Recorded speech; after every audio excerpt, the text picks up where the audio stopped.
بسم اللہ الرحمن الرحیم۔ السلام علیکم ورحمۃ اللہ۔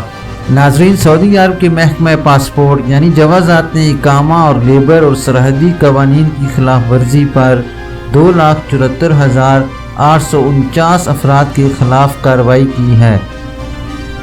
سعودی پریس ایجنسی کے مطابق محکمے نے کہا ہے کہ جن افراد کے خلاف کارروائی ہوئی ہے ان میں سعودی شہری سمیت غیر ملکی بھی شامل ہیں۔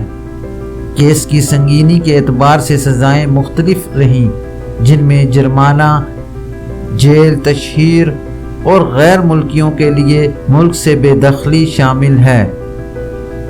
محکمے نے کہا ہے کہ بعض ایسے کیسز میں جہاں غیر قانونی تارکین کو رہائش یا ٹرانسپورٹ کی سہولت فراہم کی گئی تھی، وہاں مکان اور گاڑیاں بھی ضبط کی گئی ہیں۔ محکمہ پاسپورٹ نے کہا ہے کہ اقامہ اور لیبر قوانین کی خلاف ورزی کرتے ہوئے جن غیر ملکیوں کو سعودی عرب سے بے دخل کیا گیا ہے انہیں تاحیات بلیک لسٹ کر دیا گیا ہے۔ محکمے نے شہریوں اور مقیم غیر ملکیوں کو خبردار کیا ہے کہ اقامہ اور لیبر قوانین کی خلاف ورزی کرنے والوں کے ساتھ کسی بھی قسم کا تعاون کرنا جرم میں شمار ہوگا۔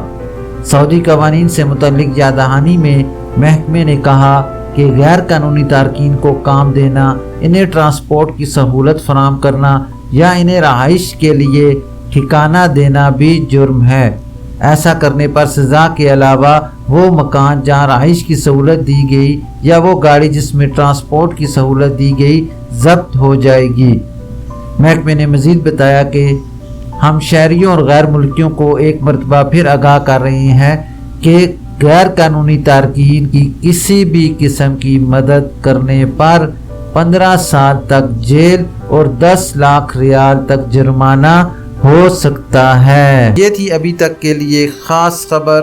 ملتے ہیں نیکسٹ بلیٹن میں اسی طرح کی معلوماتی اور اہم خبر کے ساتھ۔ ویڈیو ختم کرنے سے پہلے نئے آنے والے حضرات سے گزارش کروں گا کہ کائنڈلی میرے چینل کو لائک، سبسکرائب اور بیل نوٹیفیکیشن کو اوپن کر لیں تاکہ اسی طرح کی آپ کو بہت اہم اور معلوماتی خبریں بر وقت ملتی رہیں۔ اپنا خیال رکھیے اور دوسروں کا بھی۔ اللہ حافظ۔